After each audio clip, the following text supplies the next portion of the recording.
साथियों, जय भीम। जय भारत, जय संविधान। और लखनऊ में 6 सितंबर को होने वाला ये लाइव उसी को लेकर है। इसके साथ कुछ और थोड़े से मुद्दे हैं, बहुत महत्वपूर्ण। मतलब मैं कोई बात कहता हूं तो उसके पीछे महत्वपूर्ण चीजें ही होती है। मैं कोई क्योंकि आंदोलन है, समय नहीं खराब करना होता, तो मेरा प्रयास रहता है कि जो रिस्पॉन्सिबिलिटी मेरे पास है मैं उसको अदा करूं। मैं लाइव की शुरुआत करता हूं।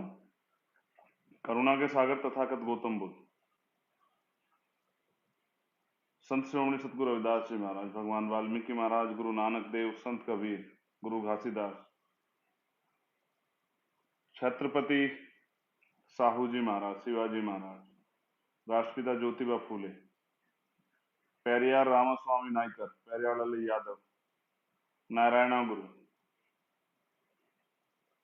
संत गाडगे जी महाराज,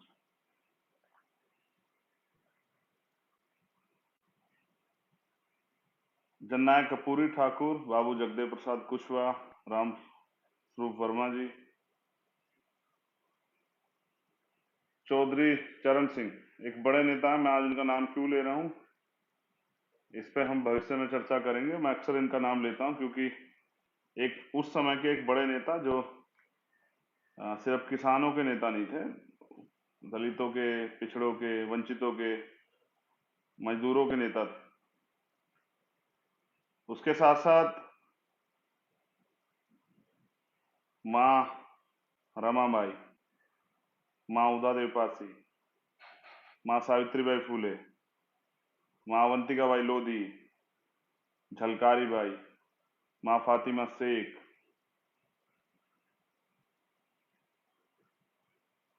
और माँ फूलन देवी। अब मैं मातृशक्ति को माई कहूंगा। और वीरांगनाएं हैं ये, जिनका मैंने जिक्र किया, अवंतिकाबाई लोधी, झलकारी बाई, ये सब वीरांगनाएं, उदादेव पासी। उसके अलावा शहीद आजम शहीद भगत सिंह, उधम सिंह, अशफाकुल्ला खां, करतार सिंह सराबा, ये वो लोग हैं जिसमें नाम तो बहुत बड़े बड़े हैं। माता दीन वाल्मीकि जी, कोतवाल धन सिंह गुर्जर, सर छोटू राम, बाबा साहब डॉक्टर भीमराव अंबेडकर, इस सदी के महानायक, जिन्होंने हजारों साल की गुलामी इस देश के शोषित वंचित वर्ग से और इस देश की तमाम महिलाओं से अपने संघर्ष के बदौलत जो है वो काट दी गुलामी की बेड़ियों को। मान्यवर दीना माना वाल्मीकि साहब, और मेरे रहबर, मेरे गुरु, मेरे आदर्श मान्यवर साहब श्री काशीराम, विरासत के तौर पे नहीं, सिद्धांतों के तौर पे, आंदोलन के तौर पे। क्योंकि काशीराम साहब कहा करते थे कि मरे हुए लोग मिशन नहीं चलाते, उनकी भाषा में कि मुर्दा लोग मिशन नहीं चलाते और जिंदा लोग रुकने नहीं देते। और मुझे ये कहने में कोई गुरेज नहीं कि हमारे महापुरुष कम से कम मुझसे तो नाराज नहीं होंगे, भीम आर्मी से तो नाराज नहीं होंगे, बिल्कुल नाराज नहीं होंगे। क्योंकि बाबा साहब ने कहा था कि किसी सदी हमारी, हम उसकी तरफ बढ़ भी रहे हैं, वंचित वर्ग के लोगों में एकता भी बन रही। एक और बहुत जरूरी बात, बाबा साहब अम्बेडकर ने लिखा है अपनी वॉल्यूम्स में कि मैं देश के प्रति क्या सोचता था और मैं देश के लिए क्या करना चाहता था, इसका मैंने प्रयास किया। जब इस देश का युवा मुझे पढ़ेगा, मुझे समझेगा, देश के प्रति, राष्ट्र के प्रति मेरे समर्पण को देखेगा, तो उसको एहसास होगा कि मैं इस देश के बारे में क्या सोचता था। आज वो समय आ गया है।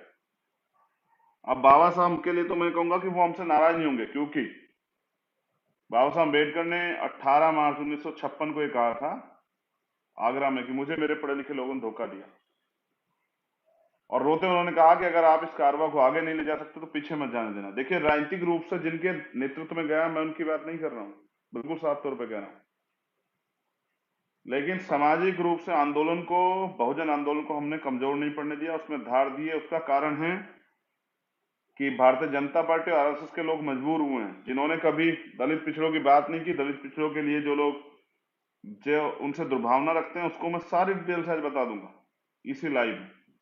प्रयास करूंगा काफी बड़े हद तक आपको बता दूं। उस ब्राह्मणवादी व्यवस्था को मजबूत बनाने के लिए जिस तरह से आरएसएस और भारतीय जनता पार्टी आरएसएस के साथ, आरएसएस ने अब कांग्रेस के जरिए जिस तरह से पहले हमारे हितों को रोक के रखा, हमारे हितों पे कुठाराघात किया, ये कांग्रेस बीजेपी के लोग, मुझे आज इस पे अपनी बात रखनी पड़ेगी कि आज सीधे से, जैसे 2 अप्रैल का आंदोलन हुआ, आपको याद होगा, एससी स्टेट पे हमला हुआ था, षड्यंत्र था पूरा। जो अपने आप नहीं कर पाते वो सुप्रीम कोर्ट, हाई कोर्ट के जरिए करा पाते हैं। कुछ लोग इनसे इन्फ्लुएंस है वहां, है ना, क्योंकि वहां कोई क्राइटेरिया तो नहीं है।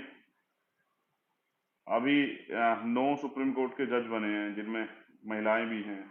गजब की बात है कि पूर्व में एक सीजेआई रहे थे, उनकी चीफ जस्टिस ऑफ इंडिया रहे थे, उनकी बेटी भी चीफ जस्टिस बनेगी आने वाले समय में। कोई टेस्ट नहीं, कोई अहर्ता, कोई आ, किसी भी तरह कंपटीशन नहीं है, चला आ रहा है, विरासत है। तो बीजेपी आरएसएस के लोगों ने अपनी रणनीति बदली है। पहले वो आरक्षण पे सीधा हमला करना चाहते थे, लेकिन हमारे आंदोलन की वजह से आज वो लोग सीधा हमला नहीं कर रहे, तो नए तरीके जात के, जिसका एक नाम निजीकरण भी। तो वो पिछले दरवाजे से हमारे अधिकार को खत्म कर देना चाहती है। ठीक है, खैर कोई बात नहीं, वो खत्म करने का प्रयास कर रहे हैं भारतीय संविधान को, और हमारे संविधान प्रदत्त जो अधिकार है उसको। वो इस देश में मनुस्मृति दोबारा मनुवाद लागू करना चाहते हैं। जब, मगर ये एक कड़वा सत्य है, जब तक बाबा साहब अम्बेडकर के विचारधारा को मानने वाले लोग, उनके अनुयायी, उनके बेटे यहाँ हैं, तब तक तो ये संभव नहीं। जिन जिन चीजों से मनुवाद को वापस आने का प्रयास करोगे, चाहे वो ईवीएम हो या कोई और बात, उसका जवाब समय समय पे देते रहेंगे। अगर आपको याद हो, कभी पिछड़ों के लिए क्या सोचते थे इनके नेता में, बाल गंगाधर तिलक की जो बात है, 15 मई 1881 में उन्होंने कहा, उन्होंने विरोध किया था बैकवर्ड के लोगों के लिए आधुनिक शिक्षा का, उन्होंने विरोध किया था। जो चौथा वर्ण है ना, शूद्रों के लिए उन्होंने आधुनिक शिक्षा का विरोध किया था। और उन्होंने कहा था, शिक्षा लेके क्या करेंगे, संसद में बैठ के क्या करेंगे ये, और किन किन जातियों के नाम थे, तो मैं उनका नाम भी नहीं लेना चाहता। हमेशा एक समाज, तो कुर्मी तो हमेशा निशाने पर रहा। उसका कारण छत्रपति साहू जी महाराज, जिन्होंने 16 जुलाई 1902 को आरक्षण की व्यवस्था की, जिन्होंने इस गैर बराबरी को समझा और उन्होंने आरक्षण की व्यवस्था की, इसलिए जो है उनसे तो हमेशा चिड़े रहे। तो पिछड़े वर्ग को जो आरक्षण मिलता है, उसका विरोधी कौन है? जब मंडल कमीशन आया, आज तक मंडल कमीशन की सारी सिफारिश लागू नहीं, उसका विरोध किसने किया? आज के लाइव को पिछड़े वर्ग के ज्यादा लोग देख रहे हैं। मैं उनसे पूछना चाहता हूं, देखिए, बाबा साहब अम्बेडकर ये कहते थे, जो कौम अपना इतिहास नहीं जानती है, वो कभी अपने भविष्य का निर्माण ही नहीं कर सकती। आप अपना इतिहास पढ़िए कि जब आपको आगे बढ़ाने के लिए, बाबा साहब तो आर्टिकल 340 में, 340 में पिछड़े वर्ग आयोग की बात करके गए थे कि ये बनना चाहिए, लेकिन जब आपको ये मिलने के लिए काम हुआ, मंडल कमीशन का आंदोलन हुआ, तो आपके समर्थन में कौन था और आपके विरोध में कौन था, ये आपको समझना पड़ेगा। अब मैं बुनियादी बात करता हूँ। 69,000 शिक्षक भर्ती में घोटाला हुआ, लगभग 20,000 पदों का, जिसमें मेरे पास जो रिपोर्ट है, शेड्यूल कास्ट की लगभग 3167 सीटों पे घोटाला हुआ है, और लगभग 16,000 सीटें पिछड़े वर्ग के लोगों की, लगभग 20,000 के करीब सीटें हैं जिन सीटों पे घोटाला किया है। अब सरकार को पता है घोटाला किया है। जैसे मैंने कहा, बाबा साहब अम्बेडकर ने लिखा कि 340 में कि आरक्षण, पिछड़ा वर्ग आयोग बनना चाहिए। बीजेपी के लोग मजबूर हो गए बनाने के लिए, बनाया, लेकिन क्या है, उस पिछड़े वर्ग आयोग की रिपोर्ट है, मैंने कई न्यूज चैनल को पढ़ के सुनाई, और आज भी मैं उसको बता देता हूं कि पिछड़े वर्ग आयोग ने कहा है कि कॉन्स्टिट्यूशन के आर्टिकल 14, 15, 16 का वॉयलेशन हुआ है, उनका उल्लंघन हुआ है। आरक्षण के जो नियम है उनका पालन नहीं हुआ है, और आरक्षण को जो है ना इम्प्लीमेंट नहीं किया गया है, जो जिनके द्वारा किया गया संबंधित अधिकारी उनके खिलाफ गंभीर कार्रवाई होनी चाहिए, और जो लाभार्थी वंचित रह गए हैं, वंचित लाभार्थियों को नियुक्ति देनी चाहिए। और ये पिछड़ा वर्ग आयोग मैंने नहीं बनाया, ना ही पिछड़े वर्ग के लोगों ने बनाया, माननीय प्रधानमंत्री जी ने बनाया। अब वो एक संवैधानिक संस्था है, वो उनकी ये रिपोर्ट है कि साहब ऐसा हुआ है। अब सरकार को समझ में नहीं आ रहा, सरकार फंस गई, क्योंकि इस बात ने, मैं धन्यवाद देता हूं उन साथियों को जो वहां आंदोलन में बैठे हैं, क्योंकि आपने सरकार को बैकफुट पे लाके खड़ा कर दिया। घोटाला हुआ है, सरकार को पता लग गया कि घोटाला हुआ है, सिस्टम को पता लग गया घोटाला हुआ है, यानी कि करप्शन, और करप्शन के खिलाफ नारे की बात करते थे। कल ही मुझे कोई बता रहा था कि स्विस बैंक में संपत्ति जो है 25% का इजाफा हुआ है। प्रधानमंत्री कहते थे काला धन वापस आएगा। स्विस बैंक में जो भारतीयों की संपत्ति है उसमें 25% का इजाफा हुआ है। आपको शायद कोई ना बताए, लेकिन ये एक सच, काला धन वापस नहीं आया। यहां से जिन लोगों ने और काला धन डेवलप किया उन लोगों ने जमा करा दिया। ये है वास्तविक स्थिति भारत की। 69,000 शिक्षक भर्ती, पहली तो सरकार रोजगार नहीं देती, मेरी आंख में कुछ हुआ है। पहले तो सरकार रोजगार नहीं देती है, रोजगार की भर्ती निकलती है, आवेदन निकलता है, आवेदन का फॉर्म भरता है, सरकार किसी कारण से भर्ती निरस्त कर देती है। जनता के, नौजवानों के खून पसीने की मेहनत के पैसे खराब हो जाते हैं, कोई जवाब नहीं।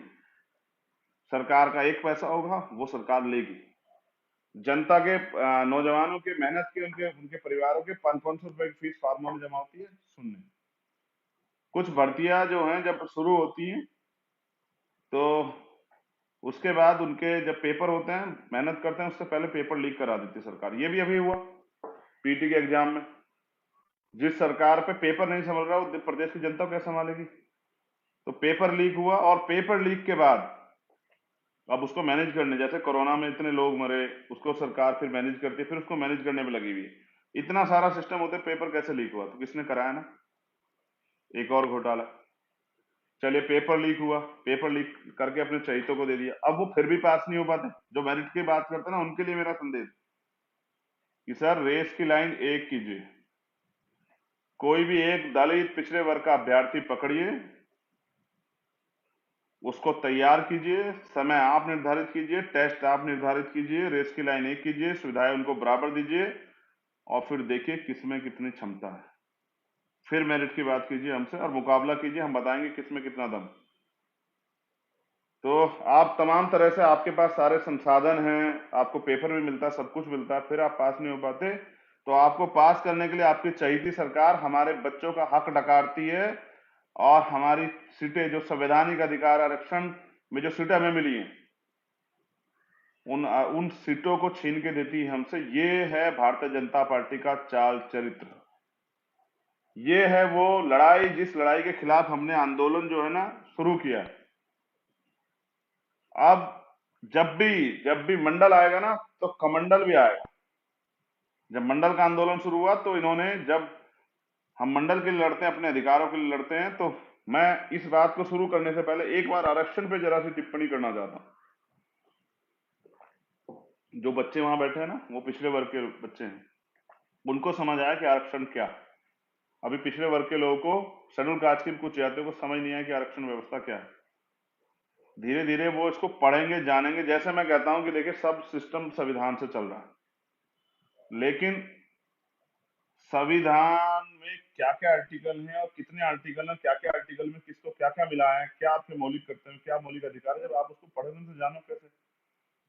तो पिछड़े वर्ग के लोगों को जो अधिकार मिले हैं आरक्षण व्यवस्था के, पहले तो मिले देर से, और मिले उसके बाद जो है, जैसे उनके अधिकारों की बात हुई तभी यहां कमंडल आ गया। कमंडल है ये नफरत सांप्रदायिकता। जब पिछड़े वर्ग के लोगों को बुनियादी रूप से मजबूत होने का, आरक्षण समझते हैं, रिप्रेजेंटेशन, प्रतिनिधित्व, कि राजकाज में आपकी हिस्सेदारी कितनी।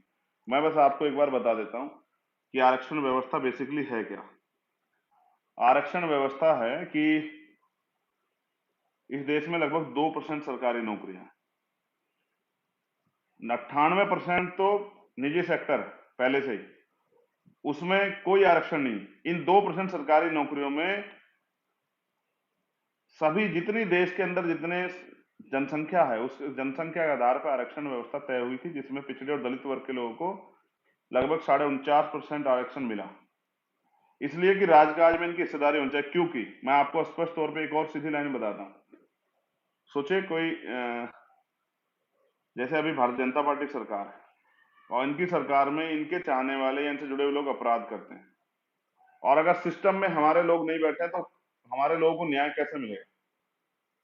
जैसे हाथरस का एक मामला हुआ, पूरी सरकार लगी बचाने के लिए, तो न्याय कैसे मिलेगा? न्याय तब मिलेगा जब वहां आपके समाज का कोई संबंधित अधिकारी होगा जो न्याय दिलाने में आपकी मदद करेगा। और जैसे तमाम तरह से सरकारी नीतियां आती हैं, अब वो आप तक पहुंचे कैसे, कौन बताए? जो लोग आपसे इतना भेदभाव करते हैं, अभी कास्ट नहीं खत्म हुआ, वो लोग आपको क्यों बताएंगे? तो ये कौन बताएगा? इसलिए जो है ना, रिप्रेजेंटेटिव प्रतिनिधित्व होना चाहिए। भागीदारी का मामला है, जिसकी इतनी संख्या वाली उसकी उतनी हिस्सेदारी, जब आपका व्यक्ति वहां होगा। इसलिए हमारे लोग सिविल सर्विसेज को जो है ना चयन करते हैं। वो पैसे कमाने नहीं जाते, पैसा तो दिमाग के जरिए वो बिजनेस करके कहीं और से भी कमा सकते हैं या और किसी जॉब में भी जा सकते हैं, लेकिन वहां वो जाते इसलिए हैं कि जिससे वो इस समाज के प्रति जो है ना अच्छे पदों पर बैठ के जिम्मेदारी के, जहां से समझिए कि इम्पोर्टेंट जो विभाग है वहां बैठ के अपने लोगों की तरक्की के रास्ते खोल सके, उनको समझा सके, उनको आगे बढ़ा सके। क्योंकि उनके लिए सरकार नहीं सोच रही, सरकार सोचती तो वो आगे बढ़ जाते। वो इसलिए सिविल सर्विस चयन करते हैं कि वो सामाजिक रिस्पॉन्सिबिलिटी को समझते हैं कि उनकी सामाजिक कर्तव्य है, जिस समाज से वो आए हैं आरक्षण की बदौलत, तो वो उस समाज को पे बैक टू सोसाइटी कुछ दें।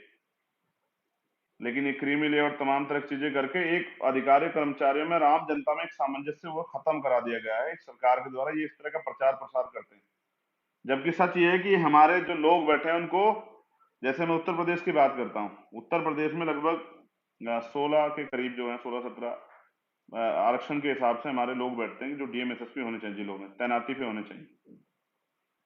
शायद 3 डीएम है मुश्किल से, और ये एससी के हैं, एक एसटी का है मुश्किल से। यानी कि 10 जिलों से हमारे पद खाली गए, 10-12 जिलों से। और एसएसपी भी मुझे लगता है 2 हैं सिर्फ। अब ये खेल कितना आगे तक चलता समय, जब एसएसपी वहां नहीं है तो थानेदार नहीं होंगे, सीओ नहीं होंगे, तो एससी एसटी के जो अधिकारी कर्मचारी हैं, जो थाना अध्यक्ष एसआई बन के बैठे हैं, वो लाइन में पड़े होंगे। उनकी ड्यूटियां कोर्ट में कहीं ऐसी जगह लग रही होगी, वो बेचारे कुछ नहीं कर पाएंगे, उनको अवसर नहीं मिलेगा।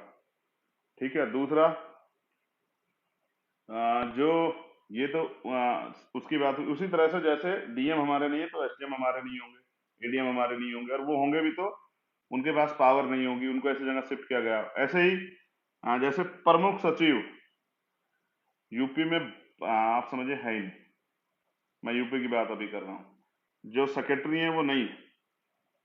अब गजब की बात है ना, जो पद, ऐसे पद है जहां से लोगों को लाभ हो और उनके हितों की सुरक्षा हो जाए, जैसे अन्याय हो तो वो लोग न्याय करने में मदद करा दें, इसलिए उनको तैनाती नहीं दी जाती। ये एक सिस्टम है पूरा बनाया गया जिससे कि इन वर्गों के लोगों की मदद ना हो पाए। अब मैं एक इंपॉर्टेंट बात इस पे आपको और बता देता हूँ।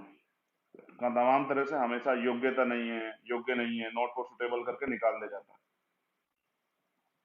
अब आबादी है एससी की 16.2% और एसटी की 8.2% और ओबीसी कम से कम 52%। ये टोटल अगर आप इसको देखेंगे तो ये 80% के करीब बैठेगी। ये आंकड़े हैं 1931 की जनगणना के, जो ओबीसी के हैं।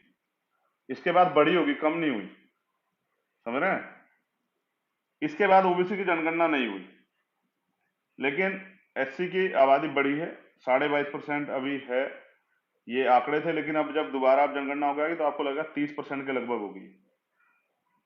एससी को 15% रिजर्वेशन है, एसटी को 7.5 है, ओबीसी को 70% है। अभी आप लोग लड़े तब नीट जैसे महत्वपूर्ण उसमें अभी जो है 70% कोटा, और तमाम तरह से कई प्रदेशों में नहीं था, कहीं 7%, कहीं 4%, और कहीं कुछ वो मिल रहा। ये हाल है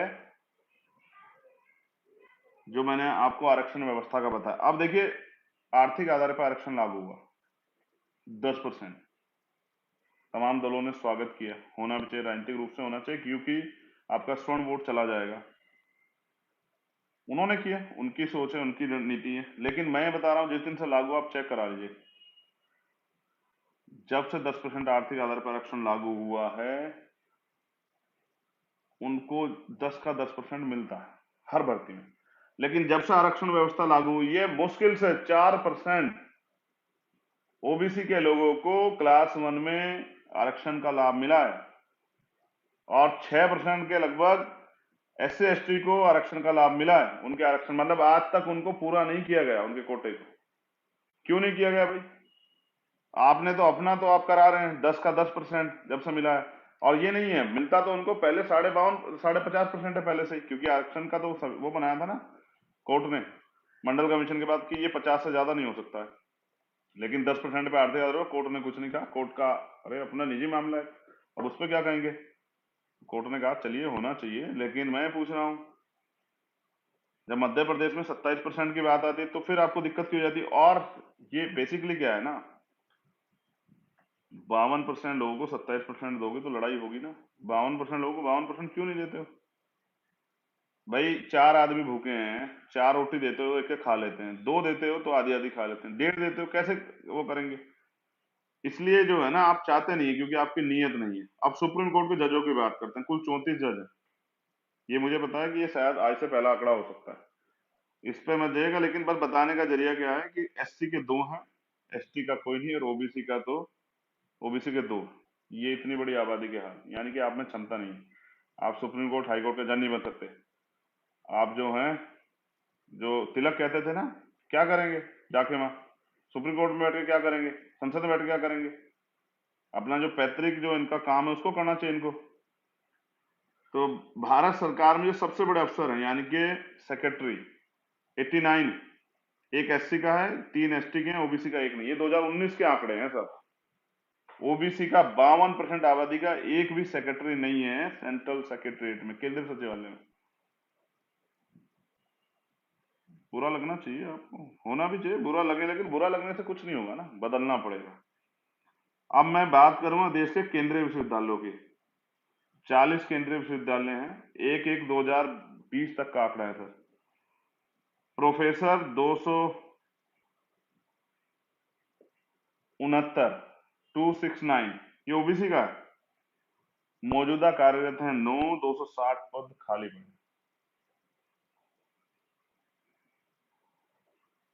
क्यों भाई? अगर ये प्रोफेसर बनेंगे तो क्या वहां से सोशल रिस्पॉन्सिबिलिटी, जो मैं कहता हूँ पे बैक टू सोसाइटी, उसके लिए सोच के उस समाज को आगे बढ़ाएंगे तो आपको तकलीफ हो जाएगी। असिस्टेंट प्रोफेसर 544 स्वीकृत हैं, 31 मौजूदा हैं, 513 खाली पड़े।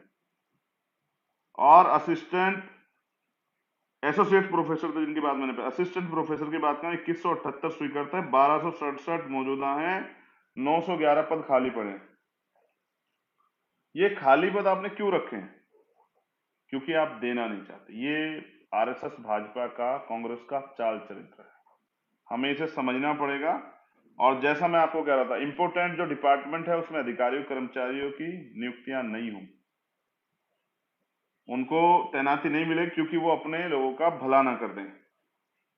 एक एक और इंपोर्टेंट बात, मंडल के विरोध में कमंडल जारी रहेगा। पहले कमंडल सांप्रदायिकता था, लेकिन अब कमंडल जो है ना वो थोड़ा सा चेंज हुआ है। अब उसका दूसरा नाम है निजीकरण। अब आप मजबूर होके, दलित पिछड़ों के आंदोलन के आगे मजबूर होके सरकार नीट पे भी दे रही है। अब हो सकता है कि दबाव बनने के बाद जब शेड्यूल कास्ट पिछड़े वर्ग के लोग एकजुट होके, आप मंडल में भी देखिए आपके साथ कौन खड़ा है, पिछड़े वर्ग के मेरे साथियों। और अब भी देखना आप जातिगत जनगणना पे पिछड़े वर्ग की कौन खड़ा होगा। जो आपकी जनगणना नहीं करा सकता वो आपका हितैषी है, दुश्मन ही आपको समझना पड़ेगा। वो आपसे कितना प्यार करता है आप खुद समझदार हैं। बच्चे जो लोग वहां बैठे हैं, मुझे सुन रहे हो, उनको ये समझना चाहिए कि जब आप अधिकार के लिए आओगे मांगने, तब आप पिछड़े हो जाओगे। जब चुनाव आएगा तो आप हिंदू हो जाओगे। दलित वर्ग के लोगों के साथ भी ऐसा ही है, जब अपने हक की बात करेंगे तो दलित हो जाएंगे, आरक्षणखोर हो जाएंगे, गालियां खाएंगे, भिखारी कहलाएंगे, भिखमंगे कहलाएंगे। लेकिन जब चुनाव आएगा तो इन्हीं के पैर धो के पिए जाएंगे, इन्हीं के पैर छुए जाएंगे, और इनको तमाम तरह से सम्मानित किया जाएगा, क्योंकि इनके वोट जो इनका बड़ा अधिकार है। ये लोकतंत्र है, तलवारों से लड़ाई नहीं लड़ी जाती, इसमें सरों की कीमत होती है। इनके लोग अपने व्यक्ति का चयन करके उसको ना भेज दें, इसलिए इनके पैर पकड़े जाएंगे, इनको चाचा ताऊ बताया जाएगा। चुनाव के बाद ये 5 साल पिटेंगे। इनको नौकरी नहीं मिलेगी, इनके बच्चों को रोजगार नहीं मिलेगा, इनके लोग बच्चों को पढ़ाई नहीं मिलेगी, इनके बच्चों को न्याय नहीं मिलेगा, तमाम तरह से इनको ही नहीं मिलेगा। और ये कौन इनके हैं? मैं जिनकी बात कर रहा हूँ दलित पिछड़े हैं। तो बहुत महत्वपूर्ण बात जो है ना वो ये है कि अब सरकार निजीकरण के जरिए अब आरक्षण देने की बात कर 27%, लेकिन अब अस्थायी नौकरियां हटा दी गई, अब अस्थायी संविदा पे 5 साल काम कराएंगे, 4 साल काम, उसके बाद देखेंगे। और जिन्होंने आज तक नहीं दिया वो टॉप पे बैठे हुए हैं, वो आपके बच्चों को निकालते रहेंगे। 69,000 शिक्षक भर्ती का आंदोलन है, लखनऊ की धरती बुला रही है। मैं उन तमाम अभ्यर्थियों से जो घर पड़े हैं, ये अधिकारों का आंदोलन, इसमें बुलावा नहीं भेजा जाएगा। ये मान सम्मान सम्मान, जो हमारी बहन बेटियों पे लाठियां चली, जो उनके कपड़े फाड़े गए, उनको अपमानित किया गया, गालियां दी गई, जो उनके हाथ टूटे हैं, जो वो भूखे पेट वहां पड़े हैं। मैं तो रहा हूं 2 दिन उनके बीच, मैंने देखा कि वो भूखे पेट वहां अपनी लड़ाई को लड़ रहे हैं। जब वो अपने अधिकारों की बात करेंगे तो उनको लाठियां मिलेगी। बाकी उनको दिखाने के लिए कि आपकी जात का मंत्री बना रहे हैं, आपकी जात का संतरी बना रहे हैं, आपकी जात का विधायक एमपी बना रहे हैं। और ये किस लिए पता है आपको? इसलिए कि उनकी जात का वोट लिया जा सके। एक और महत्वपूर्ण बात, ये जो आपकी जात का बना है ना, ये चाहे दलित हो या पिछड़े हो, अगर ये वास्तविकता में आपका लीडर है तो इसको आपकी हक की बात उठाने में क्या तकलीफ है? अगर ये डीलर है, लोडर है, तो इसको ये उठाएगा तो सिर्फ और सिर्फ अपने फायदे की बात, और ये मोहरा बन के हमारे लोगों का विरोध करेगा वहां, इसलिए इसको बनाया गया। इसको मान्यवर काशीराम साहब चमचा युग कहते थे। जिनसे आंदोलन संघर्ष होता है उनसे समझौता नहीं होता। जिन लोगों ने इस व्यवस्था को बना के रखा वो इस व्यवस्था को कभी खत्म नहीं करेंगे, उनको फायदा है इस व्यवस्था से। हमें जातिवाद से नफरत है, इसलिए हम चाहते हैं जाति का विनाश हो। तो 69,000 शिक्षक भर्ती आंदोलन चल रहा है, 6 तारीख को महा आंदोलन है। जो लोग मुझे सुनेंगे या जो लोग मुझे सुन रहे हैं, उत्तर प्रदेश के लोगों को खास कर कह रहा हूं, मैंने कहा था उस दिन भी कि अपने संघर्षों के दिन जो हैं तारीखें आबाद रखेंगे, और इस बार ऐसे लड़ेंगे कि विरोधी भी याद रखेंगे। तो बुलावा नहीं भेजा जाएगा। ये लड़ाई 69,000 शिक्षक भर्तियों की नहीं, ये संविधान के में दिए हमारे अधिकारों की लड़ाई, ये संविधान सुरक्षा की लड़ाई है, ये तानाशाही के खिलाफ बिगुल, ये लड़ाई है बाबा साहब अम्बेडकर के द्वारा दिए गए संविधान में मिले अधिकारों को बचाने की। उत्तर प्रदेश के साथियों से मेरा निवेदन, पहले अभ्यर्थियों से निवेदन कर रहा हूं, क्योंकि वो कहते हैं ना कि आपको लड़ना पड़ेगा। अगर आपको, जैसे वो कहते थे ना राम सुब्रमा जी, राम मनोहर लोहिया जी, की जिंदा कौम 5 साल इंतजार नहीं करती है। आप मत इंतजार कीजिए कि सरकार बदलेगी तब आपको मिलेगा, बदल दीजिए ना, आइए और साबित कीजिए। और लोकतंत्र है ना, आप आ जाओगे तो इनकी औकात नहीं कि वो ना दे। और बाबू जगदेव प्रसाद कुशवाहा कहते थे कि 100 में से 90 शोषित, 90 भाग हमारा है। धन धरती का बंटवारा करो, शोषितों ने ललकारा। कई नारे हैं ना, शोषितों ने बांधी गांठ, पिछड़े पावे 100 में से 60, कहाँ है? 4% नहीं मिला था अब आपको। और क्या क्या नहीं मिला, बस मुझसे मत कहलाइए। लेकिन इंपॉर्टेंट है कि जिनको अधिकार चाहिए उनको पढ़ना होगा, उनको लड़ना होगा। अगर जिंदा रहना चाहते हो तो मरना सीखो, जीना चाहते हो तो मरना सीखो। बाबू जननायक कर्पूरी ठाकुर। ये क्यों बता रहा हूं? क्योंकि मैं इनके नाम इसलिए लेता हूं क्योंकि ये वो महापुरुष हैं जिन्होंने, जो अपने लिए नहीं जिए, जो इस देश के निर्माण के लिए जिए, पिछड़े दलितों के वर्ग के अधिकार के लिए जिए, जो समानता, स्वतंत्रता, बंधुत्व, भाईचारे के लिए जिए, समतामूलक समाज के लिए जिए। मैं उनका जिक्र बार बार कर रहा हूं, इसलिए उनका नाम लेता हूं। मैं उनसे मिला नहीं हूं, उनमें से बहुत सारे लोगों से मैंने इनको देखा नहीं है व्यक्तिगत रूप से आमने सामने। आज इनकी बात क्यों कर रहा हूं? बाबा साहब अम्बेडकर ने राष्ट्रपिता ज्योतिबा फुले को गुरु क्यों माना? बाबा साहब तो 91 में पैदा हुए, 1890 में राष्ट्रपिता ज्योतिबा फुले चले गए, लेकिन उनके विचारों के कारण। अगर मैं आज कुर्मी वंशज छत्रपति साहू जी महाराज की बात कर रहा हूं, जिनके कुल से हैं पटेल, गुर्जर, ये तमाम लोग।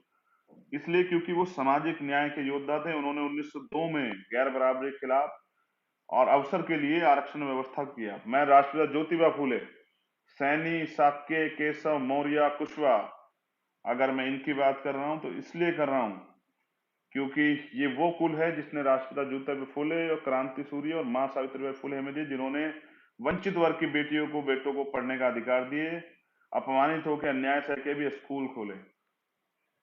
मैं बात कर रहा हूं बाबू जगदेव प्रसाद कुशवाहा की, वो भी इसी कुल के। मैं बात कर रहा हूँ जननायक कर्पूरी ठाकुर की, जो यहाँ यूपी में लोग उनको सैन लगाते हैं, नाई समाज जिसको कहते हैं। मैं संत गाड़गे जी की बात कर रहा हूँ, जो धोबी समाज के लोग हैं, उनकी बात कर रहा हूँ, जो शेड्यूल कास्ट के लोग। तो मैं ये बात इसलिए कर, धानुक समाज की बात कर, मैं इसलिए बात कर रहा हूँ कि इस देश में रहने वाले, उत्तर प्रदेश में रहने वाले और देश में रहने वाले प्रजापति, पाल, कश्यप, सैनी, का साक्य, मौर्य, कुशवाहा, कहार, अहीर, चमार, वाल्मीकि, पासी, धोबी, ये कहाँ सोए हुए हैं? गुर्जर, जाट, ये कहाँ सोए हुए हैं? पटेल, ये कहाँ सोए हुए हैं? देखो, अगर व्यक्ति सोया हुआ उसको जगाया जा सकता है, लेकिन कोई आंख बंद करके बैठ गया, जैसे हमारे लोगों ने की है, दलित पिछड़ों ने इतने लंबे समय से, जो भूखे रह के भी जो है ना चुप हैं, तो मैं समझता हूं कि इसको गुलामी कहते हैं। निजीकरण एक गुलामी है। निजीकरण इसलिए थोपा जा रहा है, मैं फिर कहता हूं, तीन चीजें। सर, निजीकरण नहीं होने देंगे। प्रधानमंत्री जी सुनिए मेरा लाइव, चैलेंज से कह रहा हूं कि निजीकरण नहीं होने देंगे। ईवीएम से वोटों की चोरी नहीं होने देंगे, सतर्क रहिए। बस एक ही रास्ता है, चंद्रशेखर की हत्या करा दीजिए। लेकिन बीमार में से बहुत सारे चंद्रशेखर तैयार हो गए हैं, अब नहीं रोक पाओगे आप, जो मान स्वाभिमान सम्मान और अधिकारों के लिए, संविधान के लिए बलिदान हो जाएंगे, जैसे आजादी की लड़ाई के लिए नौजवान बलिदान हुए थे, जिनका जिक्र मैं बार बार करता हूँ, शहीद आजम शहीद भगत सिंह और उनके साथी पंडित चंद्रशेखर आजाद। मुझे कोई दिक्कत नहीं है, जिसने अच्छा किया है, महापंडित राहुल शंकर ज्ञान, जो सही कहेगा मैं तो उसकी बात करूंगा, वो कोई हो। लेकिन जो, मैं तो कह रहा हूं ना कि जो दूसरी जात में पैदा होके लड़ रहा है गलत के खिलाफ, वो भी हमारा है। और जो हमारी जात में पैदा होके, दलित पिछड़ों में पैदा होके और उनकी गुलामी कर रहा है, वो चमचा, वो हमारा कैसे हो सकता है? कल चमचे की जरूरत खत्म तो चमचे को सरकार लात मारेगी, चमचे को फेंक देगी, चमचे को बाहर करेगी। ये चमचा युग है। तो मैं ये कह रहा हूं कि जो लोग घर बैठे हैं उनको भी कह रहा हूं, 69,000 शिक्षक भर्ती आंदोलन 6 तारीख को, महाआंदोलन अधिकारों के लिए, सोइएगा मत, क्योंकि जो कौम सोएगी उसका वजूद खत्म होगा। और आप सोई तो रहे हैं इतने दिन से, अगर आप जाग रहे होते तो क्या आपके अधिकार छिनते? भाई आप खुद समझिए ना, कब से सो रहे हैं? कल आपके बच्चों का भविष्य क्या है? नई शिक्षा नीति आ गई है, नई शिक्षा नीति और उसके अलावा तमाम तरह से महंगी पढ़ाई, महंगा इलाज, महंगा न्याय। क्या करेंगे आप लोग?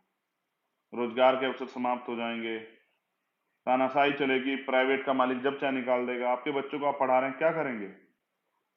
इसलिए कह रहा हूं कि आइए, 6 सितंबर उत्तर प्रदेश के तमाम लोगों से, भीम आर्मी आजाद समाज पार्टी के लोगों से निवेदन है, निवेदन समझिए, आदेश समझिए, भाई ने बुलाया, आपके भाई ने बुलाया। आपको याद है ना, कोई आंदोलन ऐसा नहीं जिसमें हमने इतिहास ना लिखा हो। तो 2 अप्रैल का आंदोलन हो, रविदास मंदिर का आंदोलन हो, CNPR एनआरसी का आंदोलन हो, 13 पॉइंट रोस्टर का आंदोलन हो, प्रमोशन में रिजर्वेशन का आंदोलन हो, कोई आंदोलन हो, जब जब हम लड़े हैं, वो तारीख इतिहास में दर्ज हुई। अब एक और तारीख, 6 सितंबर, लखनऊ, इको गार्डन, फिर संवैधानिक तौर पे लड़ेंगे और छीन के लाएंगे, क्योंकि मांगने से सिर्फ भीख मिलती है। मैंने तो आज ही कुछ लिखा था, कहीं से सुना था तो लिख दिया कि जब ये हमारे लोग जो है ना इसको पढ़ेंगे तो उनको भी जो है ये अच्छा लगेगा। अधिकार ना मिलते मांगे से, अधिकार तो छीने जाते हैं। संविधान है जिनके हाथों में, वह लोग नहीं घबराते हैं। कदम बढ़ाओ आगे, अब ना पीछे हटना है। अधिकारों की खातिर हमको लड़ते रहना, मिलकर लड़ना। ये इस देश के वंचित वर्ग के लोगों के लिए, दलित पिछड़ों के लिए मेरा संदेश। कि जिंदा हो तो जिंदा नजर आइए और साबित कीजिए। जो लखनऊ आसपास हैं, जितने जिले हैं, मैं तो जहां तक मुझे पता है पूरे प्रदेश के लोग आए हैं, उत्तर प्रदेश के, यानी लखनऊ आसपास के लोग हैं, वो ज्यादा भूमिका अदा करें। और महत्वपूर्ण जो है, अब आपके लिए एक आखिरी सूचना, एक टाइम की रोटी खा के आइए, 2 टाइम की रोटी लेके आइए, एक अपने लिए और एक अपने साथी के लिए, मेरे लिए भी लेके आइएगा। मैं भी यूपी से चल के, सहारनपुर चल के लखनऊ आऊंगा, मेरे लिए भी रोटी लेके आइएगा, वहीं मिल बैठ के खाएंगे और खाएंगे और लड़ेंगे, और ऐसा लड़ेंगे कि आने वाली पीढ़ियां भविष्य में इस दिन को पढ़ेंगे। जय भीम, जय भारत, जय संविधान, जय लोकतंत्र, जय विज्ञान। और तमाम क्रांतिकारी योद्धाओं को सैल्यूट, जो वहां बैठे हुए हैं। वो 2 दिन अच्छे थे जो आपके साथ बिताए, खुले आसमान के नीचे आपको, आपके आंदोलन को देखने का मौका मिला। उन बहनों का भी आभार, याद आती है आपकी, क्योंकि मिल तो नहीं पा रहे हैं, दूर हैं, काम ज्यादा है। लेकिन सच है, आने वाला कल जो है वो बहुजनों का है, क्योंकि अब बहुजन नौजवान कमर कस चुके हैं और वो लड़ेंगे। फिर मैंने कहा ना, मांगने से कुछ नहीं मिलता। सपने उन्हीं के पूरे होते हैं जिनके सपनों में जान होती है, और पंखों से कुछ नहीं होता दोस्तों, हौसलों से उड़ान होती है। और एक नौजवानों के लिए जो मैं हमेशा कहता हूँ कि संघर्षों के साए में घनघोर जवानी पलती, और इतिहास उधर झुक जाता जिस ओर जवानी चलती है। जवानी अधिकार चाहती है, परिवर्तन चाहती है। जवानी इस देश में स्वाभिमान सम्मान से जीना चाहती है। इस देश की जो एकता, अखंडता है, समता मूलक समाज, स्वतंत्रता, भाईचारा, बंधुत्व, उसको बनाना चाहती है। और जो आरएसएस भाजपा के लोग इसको रोकना चाहते हैं, हमें गुलाम बना कर रखना चाहते हैं, वो तैयार है। सब चीजों पे लड़ेंगे। इसके बाद, ये जीतने के बाद लड़ेंगे जातिगत जनगणना पे, करा करेंगे। पता तो लगे कौन किसके अधिकार पे कुंडली बनाए बैठा है सांप की तरह। उसके बाद लड़ेंगे ईवीएम पे। ईवीएम से वोट की चोरी खत्म करेंगे। ये जनता है, ये लोकतंत्र है, इसमें जनता मालिक, जो जनता चाहेगी वो करना पड़ेगा। सुप्रीम कोर्ट से भी बड़ी अदालत है जनता की। धन्यवाद, मुझे सुनने के लिए बहुत बहुत धन्यवाद। मिलते हैं 6 तारीख को, और जिसका खून खोल रहा है वो आए 6 तारीख को। ये तय करके आए कि कितने दिन चलने वाला आंदोलन, कब तक चलेगा कोई पता नहीं, लेकिन हम आ गए हैं मैदान में लड़ने के लिए और जीत के जाएंगे। योद्धा हार नहीं मानते। धन्यवाद। जय भीम।